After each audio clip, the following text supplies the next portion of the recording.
हमारे साथ जेडीयू के राष्ट्रीय प्रवक्ता एवं जनरल सेक्रेटरी राजीव जी हैं। सर, आज की मीटिंग में क्या फैसला हुए हैं महत्वपूर्ण? नहीं, कुछ नहीं। देखिए, चार इश्यूज थे। एक तो हम लोगों के यहाँ चार चार इश्यूज आए थे, जैसे पॉलिटिकल था, एक था क्या कहते हैं जाति जनगणना जो हम लोगों ने कराया था, एक था क्या कहते हैं कि हमारा जो ऑलरेडी जो सेंट्रल गवर्नमेंट ने यानी बीजेपी ने जो लगातार खिलाफ काम किया है एमपीओ के खिलाफ, एक उस पर था। और एक लास्ट में था कि चूँकि इलेक्शन का माहौल है, इलेक्शन लड़ना है हमारे राष्ट्रीय अध्यक्ष को, तो वो चाह रहे थे कि ये काम जो अभी अध्यक्ष का काम है वो उनको दे दिया जाए। इंडिया गठबंधन के नेता या संयोजक बनाने के लिए कोई प्रस्ताव पारित हुआ है? नहीं, ऐसी कोई प्रस्ताव पास नहीं हुआ है। सिर्फ यही चार चीज़ पास हुई है और एक ही चीज़ पास हुई है बाद में, वो कि उनको राष्ट्रीय अध्यक्ष बना दिया जाए, नीतीश कुमार जी को। इतना ही पास हुआ है और इसके अलावा कोई बात पास नहीं हुआ। क्या कारण है कि ललन बाबू को हटाया गया है? ललन बाबू को हटाया नहीं गया है। मैंने ये गलत है कहना आपका कि ललन बाबू को हटाया गया है।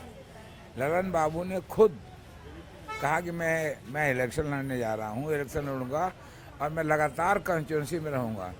तो ऐसे वक्त ऐसे माहौल में बीच में क्या कहते हैं हमको छुट्टी नहीं मिल पाएगी, इसलिए उन्होंने रिक्वेस्ट किया हमारे माननीय नीतीश जी से कि सर आप अभी इसको रखिए, आपने ही हमको दिया था इसलिए मैं आपको दे रहा हूँ। ऐसी खबरें आ रही थी कि ललन बाबू को राजद के साथ नजदीकियां बढ़ रही थी और वो तेजस्वी को सीएम बनाना चाह रहे थे। इस खबर में कितनी सच्चाई है? देखिए, एकदम बिल्कुल गलत ओपिनियन है, लोगों ने गलत चलाया है।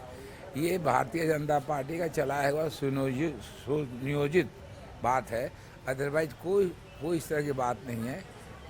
भाई, राजद अभी हमारा पार्टनर है, तो उससे नज़दीकियाँ नहीं होगी तो किससे होगी नज़दीकियाँ? तो ऐसी बातें आ रही थी कि जब गठबंधन बीजेपी छोड़ के नीतीश कुमार आए तो एक डील हुई थी, सीक्रेट डील, कि कुछ दिनों के बाद नीतीश जी राष्ट्रीय स्तर की राजनीति करेंगे और तेजस्वी को बिहार में सीएम बनाया जाएगा। भाई, वो तो बात एक हुई है कि 25 में कि जब इलेक्शन होगा नवंबर दिसंबर में, यानी आज से 2 साल के बाद, तो उस वक्त की बात है। अच्छा, तो 25 में मतलब तेजस्वी के नेतृत्व में राजद और ये जेडीयू लड़ेगी? अरे बाद में 25 के एंड में जब इलेक्शन होगा उस वक्त ये बात हुई है कि क्या कहते हैं वो उस वक्त हैंड ओवर करेंगे 25 के एंड में, यानी 2 साल के बाद। अच्छा, और क्या राम मंदिर का निमंत्रण मिला है नीतीश कुमार को?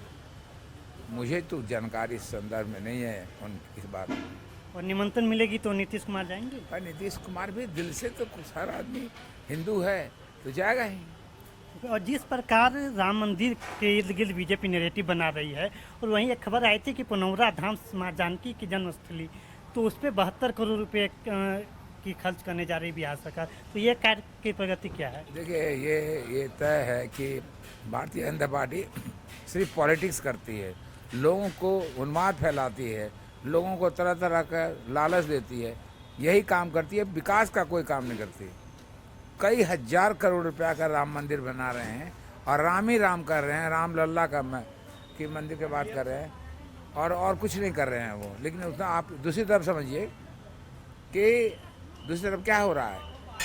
एक कहीं आपने सुना नहीं होगा कि खाली राम है, राम राम अगर कोई कहता है राम नाम सत्य है तो कहाँ कहा जाता है, आप सब जानते हैं।